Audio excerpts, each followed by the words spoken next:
Hello friend, मी दिगंबर सोळंके. आजच्या लेक्चरमध्ये आपण जे मागील प्रिव्हियस इयर क्वेश्चन पेपर आहेत नीटवर विचारलेले तर ते प्रश्न आपण बघणार आहेत. आणि याच्यामध्ये जवळपास आपण समजा जे पूर्ण क्वेश्चन असणार आहेत ते डायमेन्शन ॲनालिसिसच्या बेसवर असणार आहेत. पूर्ण प्रश्न आपण त्याशी रिलेटेड प्रश्न घेणार आहेत. एक 4-5 प्रश्न आपण घेऊ. 2022ला काही विचारलेले आहेत, काही 2021ला आणि काही 2020ला प्रश्न विचारलेले आहेत. त्याबद्दलचं आपण इथे डिस्कशन करणार आहेत. ठीक आहे. आता हा जो प्रश्न आहे तर ज्यावेळेस तुम्ही व्हिडिओ बघताल त्यावेळेस तुम्हाला आता स्क्रीनवर हा क्वेश्चन येत असेल. ह्या क्वेश्चनला तुम्ही व्यवस्थित बघा, आधी तुम्हाला सॉल्व करता येतो का, आणि नंतर मग मी सॉल्व करून दाखवतो. तुम्ही व्हिडिओ पॉज करून आधी ट्राय करा, मग नंतर मग हा परत प्रश्न मी तुम्हाला सॉल्व करून दाखवतो. बघा आता प्रश्न काय आहे. If force capital F comma acceleration a and time t capital T are chosen as the fundamental physical quantity, find the dimension of energy. आपल्याला एनर्जीची डायमेन्शन विचारलेत. आपल्याकडे ऑप्शन अशा पद्धतीने दिलेले आहेत, तुम्ही बघू शकता. ऑप्शन ए त्यामध्ये असं दिलेलं आपल्याला. ऑप्शन ए बघा, एफ टू द पॉवर 1 काहीच नाही म्हणजे एक असतो, ए टू द पॉवर -1, त्यानंतर next T to the power 1 हे आपल्याला डायमेन्शन दिलेले आहेत. नंतर नेक्स्ट ऑप्शन असा दिलेला बी एफ, त्यानंतर हा ब्रॅकेट क्लोज ए आणि हा ब्रॅकेट क्लोज टी, हे एक डायमेन्शन दिलेले आहेत आपल्याला. नेक्स्ट ऑप्शन सी बघा असा दिलेला आहे, एफ, त्यानंतर इथे ब्रॅकेटमध्ये दिलेले ए आणि नेक्स्ट तुम्हाला पॉवर दिलेला आहे T to the power 2. Option D घ्या. नेक्स्ट एफ, त्यानंतर नेक्स्ट ऑप्शन असं दिलेलं आहे तुम्हाला ए, त्यानंतर नेक्स्ट ऑप्शन दिलेलं आहे टी टू द पॉवर -1. आता असे जे प्रश्न आहेत तर हे प्रश्न कसे सॉल्व करायचे ह्याबद्दलचं आपल्याला डिस्कशन करायचं. ठीक आहे. आता बघा प्रश्न तुम्हाला विचारला, find the dimension of in terms of force, area and time. आता सॉरी, एरिया नाही तर ॲक्सिलरेशन आहे. आपल्याला फंडामेंटल क्वांटिटीज काय घ्यायला सांगितलेले आहेत, फोर्स, ॲक्सिलरेशन आणि टाइम. जे काही दिलेले असतील ते घ्यायचे आणि आपण याच्याशी रिलेटेड जे डायमेन्शन आहेत कसे फाइंड करतात हे आपण बघू शकतो. ठीक आहे. आता बघा हे जे आहे तर प्रश्न आपण डिस्कस करू. आता वेगवेगळे जे ऑप्शन दिलेले त्या ऑप्शनबद्दल आपण डिस्कशन करू. आता हा प्रश्न जो आहे तर हा प्रश्न आपण व्यवस्थित सॉल्व करू. बघा सगळ्यात अगोदर तुम्हाला काय करायचे, एका साईडला एनर्जी जी आहे ते एनर्जीचे डायमेन्शन घ्यायचे. इकडे मी लिहितो ई, याची dimension is equal to K into, आपल्याला तर कशाच्या टर्म्समध्ये डायमेन्शन विचारले तर इन टर्म्स ऑफ फोर्स याचा पॉवर ए लिहायचा. Next in terms of a acceleration याचा पॉवर लिहायचा बी, आणि next in terms of time याचा पॉवर लिहायचा सी. हे सगळ्यात अगोदरची स्टेप आहे. म्हणजे आता काही काही प्रश्न सोडवायला तुम्हाला 2-4 मिनटं लागतील, काही काही प्रश्न 2 मिनटात सॉल्व्ह होतील, काही काही प्रश्न 1 मिनिटात सॉल्व्ह होतील. तर अशा टाईपचा प्रश्न खूप वेळेस विचारलेला आहे. तर कधी पण म्हणजे आपण जे अगोदरची डायमेन्शन बघितलेली ती बेसिक लेवल होती, पण ह्या टाईपचे ज्यावेळेस तुम्हाला प्रश्न सोडवायचे तर तुम्हाला काय करावं लागेल, ज्या बी फिजिकल क्वांटिटीची डायमेन्शन विचारली ती तुम्हाला डाव्या साईडला लिहावं लागेल.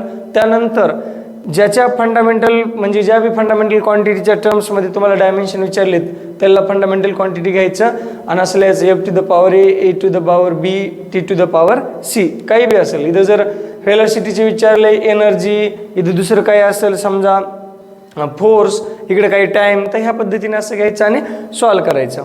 मग आता बघा पहिली स्टेप, जिचे डायमेन्शन विचारले त्याला इकडल्या या साईडला लिहायचं आणि ज्या 3 फंडामेंटल क्वांटिटी घ्या म्हणून यूज केलं आहे. आता ॲक्च्युली आपल्याला फंडामेंटल क्वांटिटी कोणत्या असतात, एल, एम, टी. आता हे डायमेन्शन एल, एम, टीमध्ये न विचारता तुम्हाला कशामध्ये विचारले, in terms of force, acceleration आणि टाईम. मग आपण याला सॉल्व करू. एका साईडला काय ठेवायचं, एनर्जीचे dimension L2, M1, T to the power -2. तुम्ही बघितले असतील मागच्या प्रश्नामध्ये आपण जे मागचा हेडिंग आहे त्यामध्ये आपण याची डायमेन्शन फाइंड केलेले आहेत एनर्जीचे. ठीक आहे. आता नेक्स्ट काय करायचं, इथं फोर्सचे डायमेन्शन लिहायचे L1, M1, T to the power -2. Next इथं ॲक्सिलरेशनचे डायमेन्शन लिहायचे L1, T to the power -2 आणि नेक्स्ट इथं टीचे डायमेन्शन लिहायचे T1. आणि बघा याचा पॉवर काय, ए, इथे ए पॉवर लिहिला. नेक्स्ट इथं काय दिलं, बी पॉवर, इथे बी पॉवर लिहिला. इथं काय पॉवर लिहिलेला आपण, सी पॉवर लिहिला. आता दुसऱ्या स्टेपमध्ये ही साईड तर ॲज इट इज राहणार, त्यामुळे नाही लिहिलं तरी चालते. तोपर्यंत मी असं लिहितो इज इक्वल टू हे के जसे असतं तसं आता याला ए न मल्टिप्लाय करतो, L to the power A, त्यानंतर M to the power A, N याला मल्टिप्लाय केल्यावर T to the power -2a, हा ब्रॅकेट क्लोज. नेक्स्ट याला बी न मल्टिप्लाय करायचं, L to the power B, T to the power -2 आणि next इथे येणार T to the power C, कारण की इथे टीचा पॉवर काय एकच आहे, कारण की पॉवरचे मल्टिप्लिकेशन आहे. सो बघा डायरेक्ट मल्टिप्लाय करत असतो, त्याचा पॉवर हे म्हणजे आपण इथं हा रूल यूज केला आहे, A to the power M to the power N, यालाच आपण असं लिहितो A to the power N M into N, पॉवरचा पॉवर असेल तर.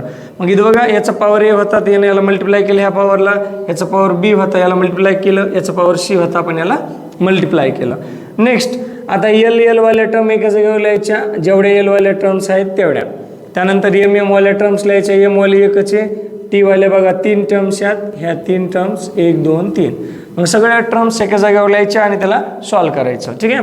सो बघा मी इकडे असं लिहू शकतो, हे L2 M1 T to the power -2 as it is. Next हे के ॲज इट इज आपल्यासाठी. मग आता मी काय करणार आहे, हे जे आपल्याला पॉवर दिलेलं आहे हे पॉवर कंबाईन करणार आहे. बघा एलचा पॉवर ए आणि एलचा पॉवर बी, म्हणजे एलचा पॉवर काय होईल ए प्लस बी.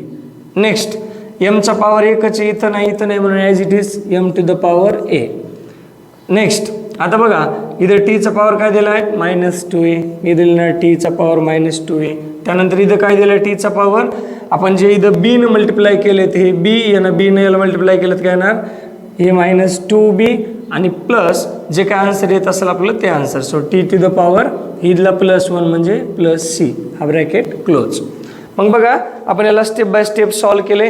ह्या पद्धतीनं काय केलं आपण जनरल, हे इथं जे डायमेन्शन असतात ते dimension A to the power L to the power A plus B, हे ए हे बी कंबाईन झालं, एम टू द पॉवर एकच एम म्हणून A, T to the power काय -2a, इथे काय लिहिलं आपण ह्या बी ने याला मल्टिप्लाय केलं -2b. त्यानंतर नेक्स्ट याला इथे व्यवस्थित लिहितो तुम्ही -2b, हे बघा हे -2b आणि नेक्स्ट हे T to the power C. आता बघा सगळ्यात अगोदर तुम्हाला डायमेन्शन फाइंड करता आले पाहिजेत. फोर्सचे डायमेन्शन काय असतात, मास इंटू ॲक्सिलरेशन. ॲक्सिलरेशनचे डायमेन्शन इथेच आहेत बघा, L1 T to the power -2 हे ॲज इट इज, याचा पॉवर ए, याचा पॉवर बी, याचा पॉवर सी. मग इथं बी न मल्टिप्लाय केलं -2b, इथं ए न मल्टिप्लाय केलं -2a आणि इथं सी न मल्टिप्लाय केलं TC. मग हे ज्या वेळेस कंबाईन करतो त्यावेळेस आपल्याला असे डायमेन्शन भेटते -2a -2b + c, ह्या पद्धतीनं. आता काय करायचं नेक्स्ट, आता हे डायमेन्शन आपल्याला भेटले, आता हे डायमेन्शन कम्पेअर करायचे इकडल्यासोबत. मग आता बघा नीट जर तुम्ही डायमेन्शन कम्पेअर केले तर इथं बघा एलचा पॉवर काय आहे 2, इथे मी लिहितो 2 = 2, हे एलचा पॉवर 2 जे आहे हा एलचा पॉवर 2 लिहिला, = काय ए प्लस बी, हे एलचा पॉवर कम्पेअर आलं. नेक्स्ट एमचा पॉवर इथं काय 1, इथं एमचा पॉवर काय आहे, मग इथे लिहिणार मी 1 = a, कारण की बघा इथं एमच्या पॉवरमध्ये ए आणि इकडे एमच्या पॉवरमध्ये 1 आहे, म्हणून ह्याला इक्वेशन 1, याला इक्वेशन नंबर 2 काही द्या, त्यामुळं तुम्हाला याचे आन्सर येऊन जातील. ठीक आहे. एम सोबत एमला कम्पेअर करायचं, एल सोबत एलला कम्पेअर करायचं आणि नेक्स्ट आता टी सोबत टीला कम्पेअर करायचं. सो टीचा पॉवर इकडे किती आहे -2 = हे T to the power -2a, इथं काय लिहिणार -2b + c. बघा आपल्याला ह्या पद्धतीने आन्सर भेटला. मग आता बघा ए ची व्हॅल्यू आपल्याला 1 भेटली, ही व्हॅल्यू आपण याच्यात ठेवू शकतो, मग आपल्याला काही ना काहीतरी आन्सर भेटन. आता ए ची व्हॅल्यू इक्वेशन 1 मध्ये ठेवायची, आपल्याला आन्सर भेटन. सो बघा 2 = a + b असं आपल्याला दिलेलं आहे. मग ए ची व्हॅल्यू 1 ठेवली आपण इथं, हे आपल्याला असं रिलेशन भेटन. मग हे 2 इकडे जाईल मायनसमध्ये होईल, देअरफॉर b = आपल्याला काय भेटन 1. ठीक आहे. हे इकडे 1 प्लस इकडे गेलं मायनसमध्ये होईल आणि 2 - 1 किती होईल 1. सो बी ची व्हॅल्यू आपल्याला 1 भेटली. नेक्स्ट इक्वेशन बघा, हे आपल्याला असं दिले -2 = -2, याची किंमत किती ठेवायची 1. परत इथलं मायनस जसे असतं तसं, हे 2 जसे असतं तसं, बी ची किंमत किती ठेवायची 1 + c. ठीक आहे, एकदम सिंपल. ABCच्या किमती काढायच्या. सो बघा -2 ॲज इट इज, -2 जसे असतं तसं, हे 1 याला मल्टिप्लाय केलं -2, ह्या -2 याला मल्टिप्लाय केलं किती होणार हे -2 आणि +c, म्हणजेच -2 इथे येणार -4 + c. Therefore C is equal येणार हे -4 इकडे आल्यानंतर +4 - 2 बरोबर किती येणार 2. म्हणजेच आपल्याला सी ची जी किंमत आहे तर ती आपल्याला अशी आली 2. सी ची किंमत 2 आली. त्यानंतर बघा बी ची किंमत आपल्याला 1 आली. नेक्स्ट ए ची किंमत किती आली आपल्याला 1. ए इज इक्वल टू 1. मग ह्या सगळ्या किमती कुठे ठेवायच्या हे इथं आपण जे कन्सिडर केलेलं इक्वेशन ते. ठीक आहे. मग सगळं इकडे बघा मग आपण इक्वेशन काय कन्सिडर केलेले स्टार्टिंगला लेट आपण असं म्हणलेलं let dimension of energy is equal to dimension of F to the power A to the power B T to the power C. मग एफचा पॉवर इथं किती येणार सिम्पली आपण तसं लिहिणार. इथं बघा आता इथं जे दिसतंय तुम्हाला इथं एफचा पॉवर ए इथं एफचा पॉवर किती येणार 1. सो बघा ह्या पद्धतीने एफचा power 1 bracket close. Next A to the power 1 इथं त्यानंतर ए टू द पॉवर परत काय येणार 1 आणि next T to the power C म्हणजे टी टू द पॉवर किती येणार 2. मग असा वाला पर्याय आपल्याकडे इथं बघावं लागेल. याचा एफचा पॉवर 1 एचा पॉवर 1 आणि टीचा पॉवर 2 असा पर्याय आपल्याकडे कोणचा आहे सी. म्हणून आपलं जे आन्सर आहे याच्यासाठीच काय येणार ऑप्शन सी. आणि आता बघा परत एकदा कसं सॉल्व्ह केलं हे तुम्हाला सांगतो मी. आता सगळ्यात अगोदर प्रश्न काय विचारला होता find the dimension of energy in terms of force acceleration and time taken as the fundamental quantity. किंवा थोडा वेगळा म्हणजे ह्याच टाईपमध्ये विचारलेला आहे. म्हणजे काय सांगितलेलं आपल्याला LMT हे फंडामेंटल क्वांटिटी न घेता काय करायचे तुम्हाला फोर्स ॲक्सिलरेशन टाइम हे काय करायचे तुम्हाला फंडामेंटल क्वांटिटी घ्यायच्यात आणि त्याच्या टर्म्समध्ये एनर्जी डायमेन्शन आपल्याला फाइंड करायचे. सो एनर्जी डायमेन्शन मग आपण कसे फाइंड केले आता याच्यातच फाइंड करायची. तर पहिली स्टेप काय let E dimension of E is equal to K into F to the power A to the power B T to the power C घ्यायचं. मग ह्या पॉवरच्या अगोदर फोर्सची डायमेन्शन लिहायची ॲक्सेलरेशनची डायमेन्शन लिहायची टाईमची डायमेन्शन लिहून घ्यायची. मग नंतर ह्या एनं याला मल्टिप्लाय करायचं बीनं ह्या पॉवरला मल्टिप्लाय करायचं सीनं पण याला मल्टिप्लाय करून घ्यायचं. त्यानंतर नेक्स्ट स्टेप एलचे सगळीकडे जे पॉवर आहेत ते कंबाईन करायचे. इथे एलचा पॉवर ए इथे एलचा पॉवर बी दोघायला कंबाईन केलं L to the power A plus B. Next इथे एम एकच आहे पूर्ण इक्वेशनमध्ये म्हणून M to the power A आलं. Next T to the power काय आलं सी. आता बघा T to the power C आल्यानंतर इथे एकच म्हणजे जे काय आहे T to the power C sorry इथं एक पण आहे इथं 2 इथं 3. आता बघा इथं ज्या वेळेस आपण बी न मल्टिप्लाय केलं ते मी बाहेर लिहिलंय हे आपल्याला याच्या मदत लिहावं लागेल ह्या पद्धतीनं. तर इथं जर बघितलं तर T to the power -2a T to the power -2b plus C ह्या पद्धतीनं. लास्ट स्टेप हे जे पॉवर इकडे आहेत ह्या पॉवर सोबत कम्पेअर करायचे. एलचा पॉवर ए प्लस बी आहे इथं बघा एलचा पॉवर 2 आहे म्हणून इथं काय लिहिलं equation number 1 2 is equal to A plus B. त्यानंतर इथे एमचा पॉवर 1 आहे इथे एमचा पॉवर ए म्हणून ए बरोबर आपण काय लिहिलं 1 आणि त्यानंतर टीचा पॉवर इकडं -2 -2b प्लस सी आणि इकडं कसं बरोबर आहे -2 बरोबर म्हणून आपण इकडे लिहिलं -2a -2b प्लस सी बरोबर -2. आणि मग ह्या पद्धतीनं आपल्याला ए बी सीच्या किमती निघाल्या की इथे ठेवून द्यायच्या आणि असे पर्याय आपण बरोबर जो पर्याय आहे तो निवडायचा. मग असे प्रश्न जर तुम्ही सतत हेच प्रश्न अशा टाईपचे प्रश्न खूप वेळेस पडलेले आहेत तर हा जो प्रश्न आहे खूप महत्त्वाचा प्रश्न आहे. याचा जर तुम्ही चांगला सराव केला तर तुम्हाला हे प्रश्न इझिली सॉल्व्ह करू शकता. ठीक आहे. हा झाला आपला एक क्वेश्चन. आता नेक्स्ट क्वेश्चन आपण दुसरा क्वेश्चन घेऊया. आता बघा नेक्स्ट क्वेश्चन आपला काय आहे डायमेन्शन ऑफ स्ट्रेस. आता डायमेन्शन आपल्याला विचारलेत कशाचे स्ट्रेसचे डायरेक्ट क्वेश्चन विचारलेला आहे. हा जो आहे आपल्याला नीट 2020चा आहे तो पण खूप जो क्वेश्चन आहे तो मागचा 2021चा विचारलेला आहे. हा फेज 1 मधला आहे 2020चा.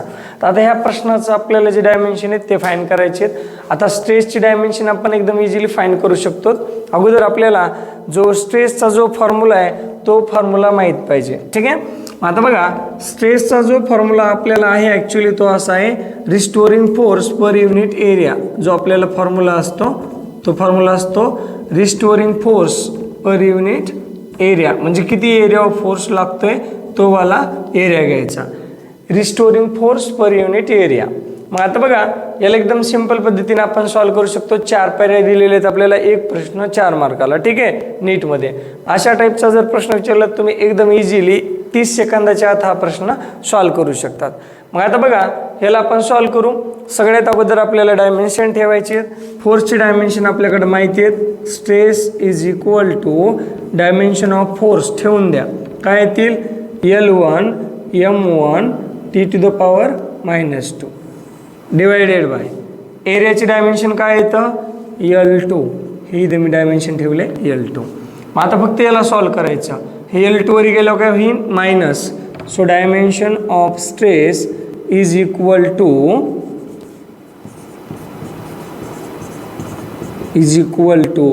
हे L1 हे L टू द पॉवर -2 त्यानंतर next M1 T to the power -2. आता हे फक्त एवढं सॉल्व करायचं. हे जर आपण सॉल्व केलं तर आपल्याला असे डायमेन्शन भेटते. स्ट्रेस इज इक्वल टू हे डायमेन्शन बघा L टू द पॉवर -2 आहे आणि हे L टू द पॉवर -1 आहे. ह्या दोघांना जर कंबाईन केलं तर आपल्याला अशी डायमेन्शन भेटते याची. हे दोघं कंबाईन झाले की L टू द पॉवर -1 त्यानंतर M टू द पॉवर 1 आणि T टू द पॉवर -2. ह्या पद्धतीने आपल्याला याची डायमेन्शन भेटतील. आणि मग असावाला पर्याय आपल्याला बघायचा बघा L1 हे L टू द पॉवर -1 इथं आहे.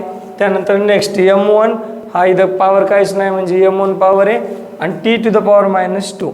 म्हणजे आपलं जे आन्सर आलं हे याचं पण आन्सर काय आलं ऑप्शन सी. ह्या पद्धतीने आपण याचा आन्सर फाइंड करतो. ठीक आहे. हे झालं आपला आन्सर कशासाठी डायमेन्शन ऑफ अ स्ट्रेससाठी. ते एकदम सिंपल क्वेश्चन होता. स्ट्रेस कसा असतो restoring force per unit area म्हणजेच फोर्सचे डायमेन्शन ठेवायचे आणि खाली एरियाचे. L2 वरी जाईल मग हे पॉवर जो आहे Lचा पॉवर 1 आणि खालचा पॉवर 2 वरी गेल्यानंतर कंबाईन होतील आणि मग आपल्याला आन्सर काय येईल -1. So L to the power -1 M1 T to the power -2. So आपला ऑप्शन कोणचा बरोबर झाला option C is the correct answer. ठीक आहे. Next question. आता बघा नेक्स्ट जो क्वेश्चन आहे हा तुम्हाला स्क्रीनवर वाचायला भेटेल. परत तुम्ही पॉज करून ट्राय करू शकतात. बघा प्रश्न काय दिला आहे. The E capital E and G respectively denotes the gravitational constant, then E divided by G has the dimension of कशाचे डायमेन्शन विचारलेत आपल्याला E डिवायडेड बाय G आणि E काय सांगितलं आपल्याला एनर्जी आणि G काय सांगितलं आपल्याला ग्रॅव्हिटेशनल कॉन्स्टंट G. ह्या पद्धतीने सांगितलं E for energy G for gravitational constant. मग आता बघा परत प्रश्न बघा तुम्ही व्यवस्थित वाचा. The E and G are respectively denote energy and gravitational constant and then the dimension of E and G. आता हा जो क्वेश्चन आहे हा पण नीटचा क्वेश्चन मागील म्हणजे 2020-21 वर्षी ह्याच 2पैकी 1 वर्षामध्ये विचारलेले आहेत हे सगळे प्रश्न आणि हे प्रश्न आपण इथे ट्राय करणार आहेत. ठीक आहे. मग आता बघा ह्या प्रश्नाला ट्राय करण्यासाठी याचा आन्सर तुम्हाला ज्या वेळेस फाइंड करायचं आहे त्याच्या अगोदर तुम्हाला डायमेन्शन माहीत पाहिजेत. E डिवायडेड बाय G याचा आन्सर फाइंड करण्या अगोदर तुम्हाला ह्या दोघांची डायमेन्शन माहीत पाहिजेत. ठीक आहे. सो आपल्याला एनर्जीचे तर डायमेन्शन माहीत आहेत. काय dimension L2 M1 T to the power -2 हे आपल्याकडे एनर्जीची डायमेन्शन आहेत. आता जीचे जे डायमेन्शन आहेत ते आपल्याला माहीत नाही डायरेक्टली. मग आपण काय करणार याची डायमेन्शन आधी फाइंड घेऊ. मग आपल्याकडे ग्रॅव्हिटेशनल फोर्सचा फॉर्म्युला काय आहे G × M1 M2 divided by R. हे काय असते दोन प्लॅनेटचे जे काय मास आहेत M1 M2 आणि R काय असते हे जे R² आहेत हे त्यांच्या सेंटरपासूनचं डिस्टन्स. मग आपल्याला जीचे डायमेन्शन फाइंड करायचे. मग हे जीचे डायमेन्शन फाइंड करून परत इथं ठेवून द्यायचे. सो बघा मी या सगळ्यात अगोदर इथं जीची व्हॅल्यू सेपरेट बाजूला काढून G is equal to FR². हे R² इकडे गुणाकारात गेलं डिवायडेड बाय M1 M2 म्हणजेच काय होणार आहे M². मग यांचे जे डायमेन्शन आहेत आपण इथे लिहून टाकू. असे डायमेन्शन येणार फोर्सचे L1 M1 T to the power -2 हे झाले फोर्सचे. त्यानंतर बघा लेंथचे R²चे L². R म्हणजे काय एक प्रकारची लेंथ आहे म्हणून याची डायमेन्शन काय येणार सरळ सरळ ही लेंथ आहे म्हणून L² येणार डिवायडेड बाय खाली काय दिले आपल्याला मास म्हणून हेच काय येणार M² डायमेन्शन येणार. So therefore G is equal to जीची डायमेन्शन काय येणार आता बघा आपल्याला L² आणि L1 याला जर कंबाईन केलं तर L to the power 3 M to the power गेलं का होईल -2 आणि 1 -2 M टू द पॉवर -1 आणि T टू द पॉवर -2 हे झाले आपले ग्रॅव्हिटेशनल कॉन्स्टंटचे डायमेन्शन. मग आपल्याला जे की डायमेन्शन माहीत नव्हते. आता बघा आपल्याला एनर्जीचे डायमेन्शन माहीत झाले ग्रॅव्हिटेशनल कॉन्स्टंटचे बी डायमेन्शन माहीत झाले आणि आपल्याला ह्या दोघांचा रेशिओ विचारला E डिवायडेड बाय G. मग आता काय करायचं जो प्रश्न विचारला आहे तो मी इथे ॲज इट इज लिहीन. Dimension of E divided by G is equal to Eचे डायमेन्शन इथे ठेवून देतो L2 M1 T⁻⁻2 divided by खाली काय लिहिणार, हे जे ग्रॅव्हिटेशनल कॉन्स्टंटचे डायमेन्शन आले ते L3 m⁻⁻1 आणि T⁻ काय दिलेलं आहे -2 ह्या पद्धतीनं. मग त्यानंतर नेक्स्ट बघा, हे जर T⁻⁻2 हे T⁻⁻2 हे दोघं कॅन्सल होईल म्हणजे इथं पॉवर काय येणार 0. नेक्स्ट हे L⁻3 वरी जाईल, आपल्याला असं रिलेशन भेटन हे बघा, हे L⁻2 आणि L⁻−3 आणि इथे m⁻ वरी जाईल म्हणजे परत प्लस होईल m⁻1 + 1 आणि नेक्स्ट T⁻ हे -2 होतं, वरी गेलो काय होईल +2 आणि याला सॉल्व करायचं. सो आपल्याला E/G याची डायमेन्शन अशी येतील, हे बघा, हे L⁻−1 m⁻2 आणि T⁻0 हे झाले आपले कशाचे E/G चे जे डायमेन्शन होते हे डायमेन्शन आपल्याला असे आले L⁻−1 m⁻2 T⁻0. मग असा वाला पर्याय बघा, जिथे Lचा पॉवर काय असला पाहिजे -1 आहे, mचा पॉवर -2 असला पाहिजे, इथं -2 नाही आहे म्हणजे C हा पर्याय नाहीच आहे. त्यानंतर Tचा पॉवर 0 पाहिजे, किंवा असंही चेक करू शकता Tचा पॉवर 0 कुठे इथं आहे, हे असू शकतं पर्याय, हे पण असू शकते पण हे नसणार आहे. दुसरा mचा पॉवर 2 पाहिजे, इथं पॉवर 2 नाही म्हणून हा पर्याय कॅन्सल झाला, इथं पॉवर 2 नाही ऑलरेडी हे तर पर्याय कॅन्सल झाला म्हणजे हा वाला फक्त पर्याय आहे, इथं पॉवर 2 नाही हा पण कॅन्सल होईल म्हणजेच आपला ऑप्शन काय येणार B is the correct answer. काय केलं आपण सगळ्यात अगोदर एनर्जीची डायमेन्शन माहीत होते, आपण ॲज इट इज लिहिले. त्यानंतर नेक्स्ट तुम्हाला ग्रॅव्हिटेशनल कॉन्स्टंटचे डायमेन्शन माहीत नसले तर तुम्ही ह्या फॉर्म्युल्याचा उपयोग करून हे डायमेन्शन फाइंड करू शकतात, मग तुम्हाला ह्या पद्धतीनं हा प्रश्न सॉल्व्ह करू शकतात. ठीक आहे. मग असेच वेगवेगळे जे प्रश्न आहेत तर तुम्हाला नीटमध्ये विचारले गेलेले प्रश्न आहेत डायमेन्शन ॲनालिसिसवर, बाकीचे जे आहे तर तुम्ही ट्राय करून तुम्ही ते जे प्रश्न आहेत तर तुम्ही इझिली सॉल्व्ह करू शकता. ठीक आहे. आणि मग ह्या पद्धतीनं जे डायमेन्शन ॲनालिसिसवरचे मागच्या वर्षीचे जे क्वेश्चन विचारलेले आहेत ते एकदम इझी आहेत आणि 1 ते 2 मिनिटामध्ये प्रश्न सोडू शकतात.